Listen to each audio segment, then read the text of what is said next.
There's a question I asked myself years ago that was a game changer. My entire life shifted because of this question. Well, today I ask it to everyone. To my kids, of course, to my friends, to my employees, and to strangers, like the waitress at lunch today.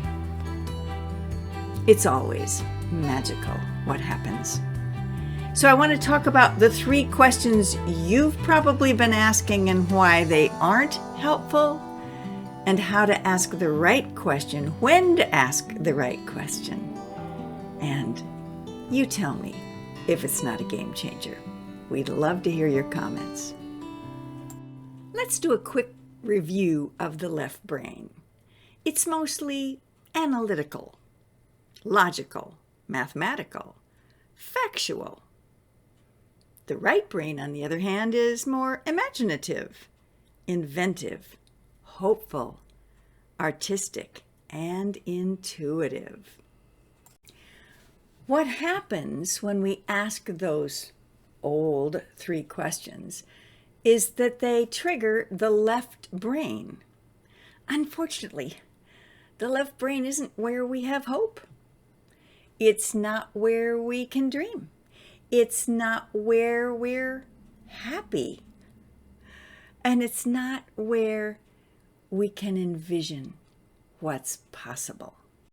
One of my favorite books about the brain is by Dr. Jill Bolte Taylor, who is a neuroanatomist.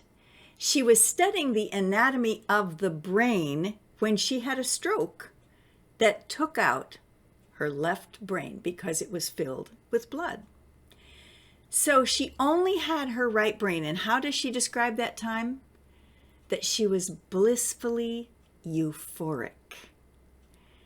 And she understood that it's the right brain that accesses our happiness. So we need to start asking a question that's right-brained, not the left brain. So what are your goals?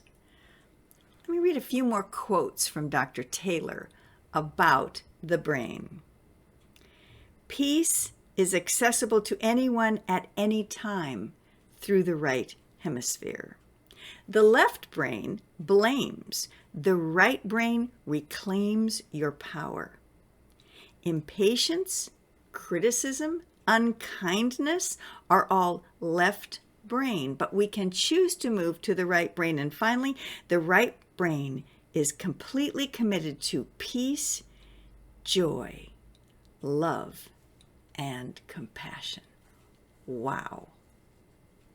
So what is this right brain question that I discovered early in my life changed everything? A simple one. So, what is one of your dreams? That's it. When we're asking for what is your goal, all of a sudden it's, okay, I have to set up this numerical list of things to do and I have to accomplish that so that the world, no. When we say, what do you want to be when you grow up? It's the same thing. We think, uh-oh, they're going to ask me how I'm going to do that and I don't know how. But when we ask, what is one of your dreams? Dreams don't have to be practical. In fact, we teach in 8 to Great that with a dream, we don't know the how. We don't often know the where, when, or who. We know what we want and why we want it. So again, let me tell you a couple of stories of transformation and how it shifted everything. I want to start with Nathan. Nathan was in a dropout prevention program in a local high school, and I was asked to come in and speak to the group who were on the cusp of dropping out and really not sure they were going to graduate. Most of them were juniors and seniors. So what I did, as I do every time I teach 8 to Great, is one of my first classes I ask, so students, I'm going to invite you to write down, what is one of your dreams? It's important to ask it that way. When you ask, what is your dream? You're asking for their biggest dream, and they might go, lady, I don't know you. But when you ask for what is one of your dreams, they're going to tell you their biggest dream. But at least you gave them a choice to give you a smaller dream, because of course we all have hundreds, if not thousands, of dreams. So Nathan wrote on his note card what he wanted to, his dream. And I read it before the class dismissed, and I went up to him and I said, Nathan, I'd love to talk with you about your dream of working in radio. I actually have some experience with that, and I'd love to talk with you. It's very exciting that you're going to be in radio someday. And immediately he stood up taller and just stared at me. He said, yes, I'm going to be in radio someday. I did not know what was happening to Nathan in the week between our classes. But 5 weeks later, I got an email from one of his teachers. Let me just read what she wrote me. Dear Ms. Mueller, one day about 5 weeks ago, I saw an unbelievable change in a student who had been getting all Fs for 3 years. Although it's April, all of a sudden he was doing assignments, turning in his work, and even smiling. We had tried every intervention with Nathan, and nothing had worked, and all of a sudden, I asked him what had changed, and he said it was an 8-step process he was learning in your class. Now his grades, his work ethic, and his attitude have transformed. I never thought I would see such a change in a student. Thank you. What was the difference? A simple question. So Nathan, what is one of your dreams? Another of my favorite stories was an Enterprise driver. Enterprise, of course, is that car rental business. And I was picked up by the Enterprise driver, and we had, 20 minutes to get back to the dealership to pick up my car. And I said to him, so, Patrick, what is one of your dreams? He stared at me, and I said, you don't have to answer. And he just stared at me. They'd look ahead, and they'd look back at me. And finally, when he looked back at me, I noticed that there were tears in his eyes. And he said quietly, why are you asking me that question? And I said, well, actually, I'm a motivational speaker and author. I ask everybody that question. It's my favorite question. And he said, just today I realized I'm not following my dream. I really do have a dream, but I'm stuck because I think I have to make X amount of money in X amount of time and do what everybody expects me to do. And anyway, we had a nice conversation. My car was pretty banged up from being hit by another driver, so it was 2 weeks until I got picked up again. And again, it was Patrick. And I got in and said, well, lucky me, I get you again. He said, luck had nothing to do with it. I asked to pick you up. I said, oh? He said, the last time we talked, I gave my 2-week notice. Today's my last day, and you're my last client. I just had to thank you. I've started now on my dream of owning my own business, and it's all because of your question.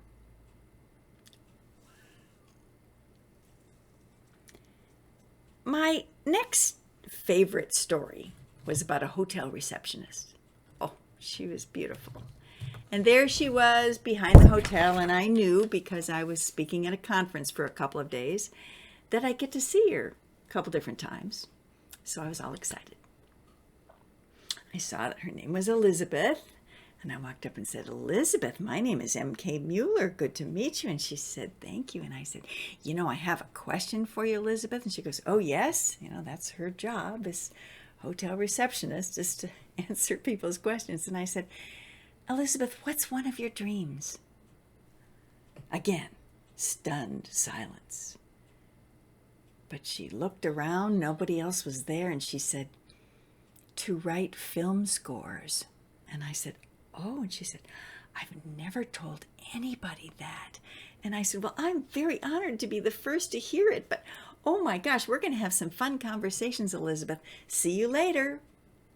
And every time I walked by, I said, "So are you working on a mystery movie right now or a romantic comedy? I forget."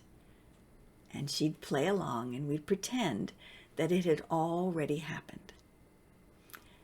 When it was time to check out, I walked toward her and she looked at me and smiled, and I said, "Elizabeth, you know I have one more question." And she said, "I know you do." And I said, "Now that you've been nominated for an Academy Award for your latest film score, what are you going to wear?" Again, tears in her eyes. She closed her eyes and said, "Royal blue, off the shoulder, a little bit of a train. Thank you for asking." And we hugged. I can't do this video and not talk about one of my dreams, so one more. I was stuck. A beautiful woman by the name of Maria Nemeth, who's written some wonderful books, was offering a 3-day weekend to help clarify your dreams. So I went. It was delightful. The first day was mostly a lecture. The second day, all we did was made a vision board of our dream. Not our dreams. Often I recommend that my clients do a dream board of lots of their dreams and put their photo in the middle, of course. But this was one dream. What was one dream? So I spent that first evening going, okay, what is one of those things that if I had all the support in the world, all the money in the world, all the time in the world, I'd make a music CD. You remember CDs? I had written by that time about 100 songs, but, would anybody besides my little church choir be interested in my songs? I mean, really? But I decided to go for it. So the next day, all we did was cut out pictures and paste them onto the board with the words at the top, "I have published my 10-song music CD." And then she said, "Date it 1 year from now and sign it." And we did. On December 21st of the following year, my CD came out and I got to quickly mail it to everyone as their Christmas present. One of the songs I wrote was called Dream Come True Day. So again, I challenge you to ask yourself, what is one of your dreams? And then ask everyone you know, because it will bless them and you more than you can imagine. And isn't that what it's all about? As Einstein said, imagination is more important than knowledge. I'm so grateful that you're here, and I'm going to end with my song, Dream Come True Day. Until next time.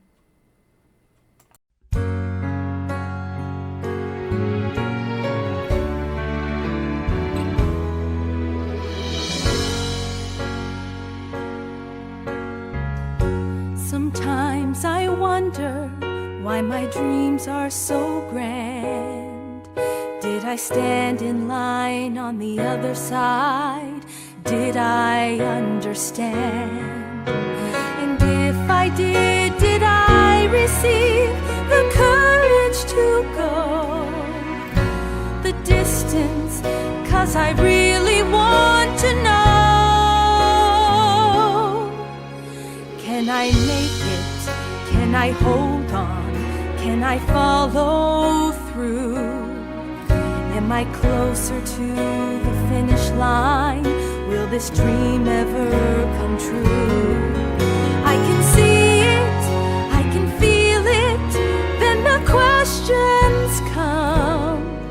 Is it just a wish inside my head, or a story in a book I read? Why do dreams always seem far away, till that happy ever after dream come true day?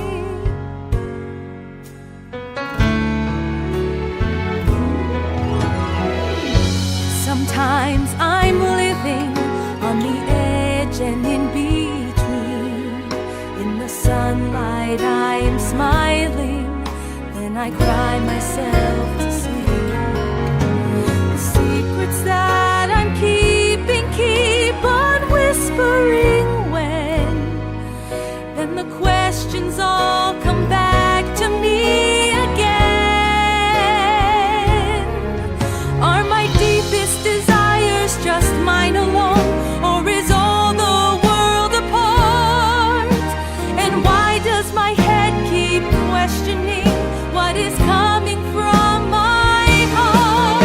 Is the road of dreaming just too steep for beginners' feet to go?